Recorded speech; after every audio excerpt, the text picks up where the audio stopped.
배달 대행업체의 서버가 디도스 공격을 받았습니다. 배달 기사와 상점을 연결해주는 서비스인데 서버가 먹통되면서 이를 이용하던 자영업자와 기사들이 피해를 봤습니다.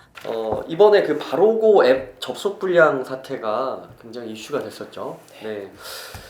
지금 이 사태에 대해서 한번 다뤄보도록 하겠습니다. 20일 저녁부터 앱 접속이 안 됐다고요? 맞습니다. 한번 이게 뉴스 기사에 잠깐 나왔는데요. 영상 한번 보시면 좋을 것 같습니다. 바로고 본사 서버가 디도스 공격을 받은 건 그제 저녁 7시 50분쯤. 어제 오후 5시가 돼서야 정상화됐습니다. 바로고는 해당 IP를 차단하고 추가 서버를 늘리는 등 공격을 막고 있습니다. 바로고는 국내 배달 대행 업체 중 평균 이용 건수가 가장 많은 기업. 이번 사태로 상점 약 12만 곳과 배달기사 3만여 명이 큰 피해를 겪었습니다. 이게 처음에는 이제 대전 조합원들이 이제 밤늦게 전화가 온 거예요. 그래서 네. 저는 너무 밤늦은 시간에 전화를 안 받으니까 봤는데 바로고 앱 접속이 안 된다라고 해서 그때부터 이제 사태 파악에 들어갔던 거고 난리가 났습니다. 그러니까 대전의 한 조합원 같은 경우는 이제 배달의 손님한테 이제 음식 건네주고 카드 결제, 일반 대행은 아직까지 카드 결제 하거든요. 동네 배달 대행은 카드 결제를 해야 되는데 바로고 앱이 안 되니까 카드 결제가 안 되는 거예요. 그럼 뭐 일을 아예 할 수가 없는 상황 아니었어요? 할 수 없을 뿐만 아니라 손님이랑 같이 있는 거죠.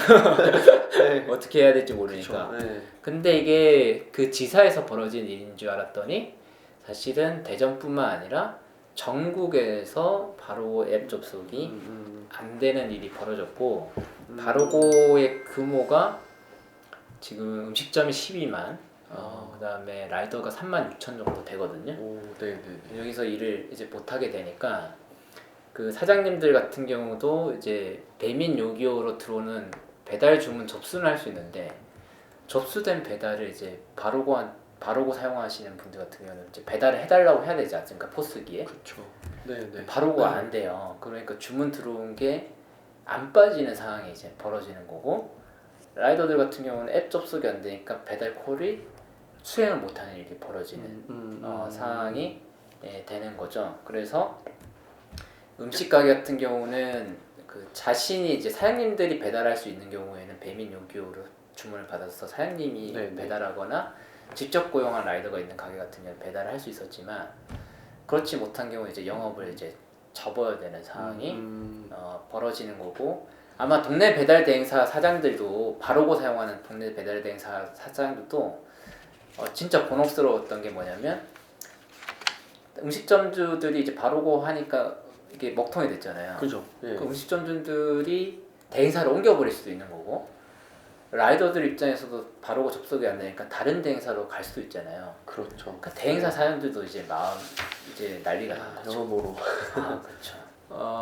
바로고 접속이 끝나고 나니까 이제 어떤 일들이 벌어졌냐면 초기 배달 대행 시장의 모습들이 나타났습니다. 지금 채팅방에 올라와 있는데, 그러니까 뭐 사장님이 이제 여기서 얘기하는 사장님 같은 경우는 배달 대행사 사장님입니다. 그러니까 네네. 음식점주가 이제 배달 대행사 사장님한테 요청을 하는 거죠. 배달 주문이 들어왔다. 그럼 사장님이 네. 라이더가 있는 카톡방에 단체방에 이제 뭐 음식 나왔다라고 하면 라이더가 갑니다. 그럼 사장님이 네 오케이. 그리고 A 다시 이제 어디 그 배달 갈 수 있냐 쿡 가가빌 뭐 이게 저희가 음식들 다 가렸습니다. 그랬더니 라이더가 그다음에 A가 확인 이렇게 해서 오고 간 거죠. 저렇게 콜을 그렇죠. 콜을 이제 카톡에서 했는데 네. 이게 플랫폼 없던 시절에 이렇게 했거든요. 그러니까 옛날 스타일로. 네, 전화 오면은 이제 문자를 보내거나 그다음에 이제 전화를 하거나 주문을 받은 음식점에서 사장님이 라이더한테 바로바로 배달 대행 시장을 해서 원시적 형태의 배달 대행 시장이 벌어졌고 그럼 배달료 정산은 어떻게 하냐? 배달 노동자 이제 전표를 찍어가지고 이 증거를 바탕으로 해서 다음 날 이제 정산을 순차적으로 하는 방식으로 진행된 거죠. 많이 번거로웠겠어요. 이제 엄청나게 이제 본 거죠. 플랫폼이 어떤 일을 하고 있었는지를 이제 확인할 수 있는 시간이었던 거죠. 네네. 그렇군요. 그러면 이런 바로고 앱 접속 사태 관련해서 뭐 라이더 유니온의 뭐 대응, 네. 뭐 이런 계획 이런 네. 것들에 대해서 좀 소개를 해주시면 좋을 것 같습니다. 네, 일단은 이제 피해 보상이 이제 가능한가를 봐야 되는데 피해 보상이 이제 사례가 있었습니다. 이게 예전에 요기요 서버가 이제 네. 난리가 나가지고 보상을 이제 한 사건이 있습니다. 근무하신 시간 중 4시간은 네. 이라고 해서 이제 일부 보상을 하는 경우도 있고 배민도 그런 경우가 있는데 요거를 이제 보상이 가능한가를 이제 먼저 따져봐야 네. 되거든요. 아, 이제 네. 이거는 바로고이시뿐만 아니라 최근 카카오 모빌리티 때문에 대리운전기사나 택시도 못하지 않습니까? 그렇죠. 요 네. 기준들이 현재 없는 상황입니다. 그래서 기준을 만들어야 되는 거고 저희가 좀 참고할 수 있는 기준이라고 하는 거는 근로기준법 46조 휴업수당 조항이 있습니다. 예. 그래서 사용자의 기책 사유로 그러니까 노동자가 일을 못했을 경우에는 평균 임금의 70%를 지급하도록 법에 정해져 있는 상황입니다. 이제 사용자의 기책 사유라고 하는 것이 이제 기준이 애매하잖아요. 그러니까 이거는 대법원 판례를 보면은 고의 가실이 아니라 하더라도 그러니까 원료 부품 등을 확보하지 못한 경우, 판매가 부진하거나 주문이 감소해서 노동자를 집에 가라고 한 경우, 하도급 업체의 사정으로 수거업체 공사량 감소. 그러니까 아니 위에 원청이 나한테 일감 안 줘요. 그렇다 하더라도 노동자한테 휴업급여를 줘야 된다라고 하는 판례가 있습니다. 그러면 우리 배달앱이라고 하는 것이 배달 노동자 입장에서는 필수적인 원료 부품이라 볼 수 있잖아요.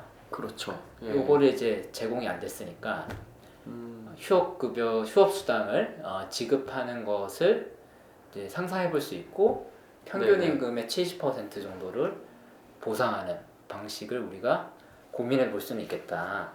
네네. 기준은 아예 없는 건 아니다. 그렇네요. 네. 근데 이게 플랫폼 입장에서는 좀 무리한 요구일 수는 있습니다. 자기네는 이제 프로그램사일 뿐이다라고 할 수 있는데, 근데 바로고 로그인 기록들 다 있을 거잖아요. 그렇죠. 예. 그러니까 근로기준법상 근로자 보상하는 것보다 쉽습니다. 왜냐면 내역이 다 있으니까. 그러니까요. 네. 무슨 라이더가 네. 평균적으로 몇 시간 일하는지, 보통 그날 그 시간에 일을 하는지 안 하는지, 그리고 목통이 됐을 때 로그인 했는지 로그인 안 했는지 바로가 다 데이터를 가지고 있잖아요. 그렇죠. 그러면 그 평균 임금을 내는 거는 어렵지는 않다. 근데 보상 금액이 문제라고 하면 우리가 좀 기준을 정할 필요는 있겠다라고 생각이 들고요.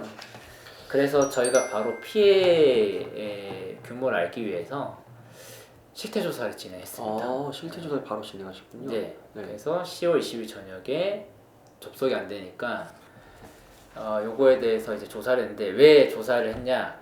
왜냐면 피해의 근거를 이제 마련하기 위해서 피해 사항을 좀 알려보려고 했는데요. 그래서 본인이 앱 접속이 안 된 시간. 근데 난 3시부터 안 됐다고 하면 말이 안 되겠죠. 그때는 그렇죠. 접속 시간이 아니니까. 그 다음에 바로 퇴근했는지 대기 지시를 받았는지 이런 것들도 한번 봤고요. 그 다음에 대기 시간도 저희가 한번 파악해봤고 그 다음에 저희가 평균 임금을 알아보기 위해서 본인 시간당 수익이 얼마인지 사실 이거는 안 물어도 됩니다. 예를 들어 바로고가 데이터를 이제 제공을 하면 그렇죠. 제공 안 할 거라고 생각해서 피해 규모나 이런 것들을 파악하기 위해서 물었고요. 그 다음에 평소에 노동 시간이 얼마냐. 평소에 한 2시간 일했다라고 하면은 평균 소득 곱하기 2시간 해가지고 나의 평균 소득을 알 수가 있는 거죠. 네네. 그리고 라이더들의 의견은 뭘까라고 한번 알아봤습니다. 그래서 보상 방안을 평균 소득에 그대로 보상하라. 그 다음에 그건 좀 많으니까 최저임금만 받을게. 이거가 이게 요렇게 보상, 요런 방안이 있고 본인 평균 노동 시간의 최저임금의 70%를 곱하여 보상. 이게 휴업 수당이겠죠. 그 다음에 이게 너무 어렵다. 그러면 앱 접속 장애 직전까지 로그인에 있는 배달 노동자에게 모두 같은 금액으로 보상하자. 너무 복잡하니까. 그 다음에 이것도 한번 물어봤어요. 이거는 바로 접속장에는 이게 디도스 네. 공격이라고 밝혔거든요. 그렇죠. 예. 그러면 뭐 어쩔 수 없는 거 아니냐 이렇게 생각하시는 아이들도 있을 수 있으니까 그래서 오. 요거를 한번 다 물었다라고 네, 보시면 네. 될 것 같습니다. 대체로 어떤 답변이 좀 강세가 왔나요? 예. 가장 많은 강세는 역시 평균 소득의 비례 보상. 네. 합리적인. 그 네. 배달 노동자들의 입장이죠. 근데 네. 이게 뭐 배달 노동자 얘기를 다 들어주라 이게 아니라 네. 합리적인 기준을 마련해보자. 그러니까 금기법에는 있는 거거든요. 기준이. 그렇죠. 이 판에는 없으니까 이 좋은 사례를 만들어보자라는 의견입니다. 아, 예, 예. 그 실태 조사하고 나서 본사에 저희 공문을 보냈고요. 아, 네, 네, 네. 배달 노동자 대책이 없다. 그러니까 바로 자영업자들에 대해서는 보상 대책 마련하겠다고 즉시 이제 문자를 보냈습니다.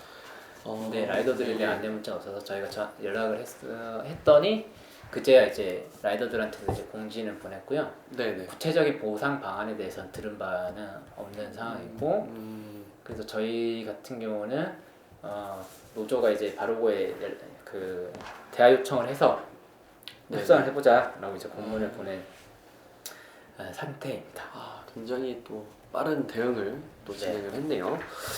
요즘에 그 카톡도 그렇고 이제 요기요도 에보류가 있었잖아요. 그렇습니다. 이런 일들이 좀 계속되고 있는 상황인데 뭐 근본적인 대책은 없을까요? 그러니까 이제 플랫폼이라고 하는 거는 이제 그 영향력이 엄청 크잖아요. 그러니까 그렇죠. 공장이 멈추면 그 공장만 이제 피해가 가는데 플랫폼 이용자가 엄청나게 많지 않습니까? 네, 네. 그러니까 피해가 가면은 전 국민한테 이제 즉시적으로 가기 때문에 일단 플랫폼에 대한 규제가 먼저 필요하고요. 이 규제는 어떤 거냐면 최소한 디도스 공격이라든지 데이터 센터 하재를 막기 네. 위해서 요런 예방적 조치를 해야 돼. 그러니까 우리가 건설 현장 같은 경우는 안전 설비에 대한 기준이 구체적으로 있거든요. 이것과 똑같이 플랫폼 기업한테도 이제 플랫폼 사업을 네가 하려면 데이터 센터는 어떻게 할지, 디도스 공격을 어떻게 예방할지에 대한 규정을 지켜라. 근데 이거 이거 할 자신 없으면 사업하지 마라라고 하는 거죠. 이게 이 규제가 이 플랫폼 사업자들 죽이는 게 아니라 이런 거만 그 한번 터져가지고 민사소송에서 져버리면은 문 닫아야 되거든요. 그러니까 사실 사업주들 보호하기 위해서 이런 규정들이 좀 필요하다라는 말씀드리고 싶고 두 번째는 이제 피해 보상 규정이나 그 약관 같은 게 없습니다. 그렇죠. 그러면 네. 이번 기회에 노동자들 혹은 이용자들에 대한 피해 보상 기준을 정확하게 마련해서 그러면 사업주들도 내가 이런 잘못을 했을 경우 얼마 정도 나가겠다라고 예상할 수 있거든요. 가늠이 네, 되잖아요. 네. 지금 불확실하거든요. 이런 가이드들을 줄 필요가 있다. 그래서 윤석열 대통령이 이거 플랫폼 자유규제 이런 얘기 되게 많이 하는데 네, 그죠. 네. 말도 안 되는 얘기다. 지금 보시면 확실한 규제가 필요하다. 이거는 혁신을 네. 막는 게 아니라 자동차 그 운전자들한테 면허증 확인하듯이 그다음에 의무보험 가입시키잖아요. 그렇죠. 네. 그런 것과 똑같이 규제를 해서 자동차 운전자를 보호하는 거잖아요. 사업주들도 그렇게 보호를 하자 라는 거다라고 생각하시면 좋을 것 같습니다.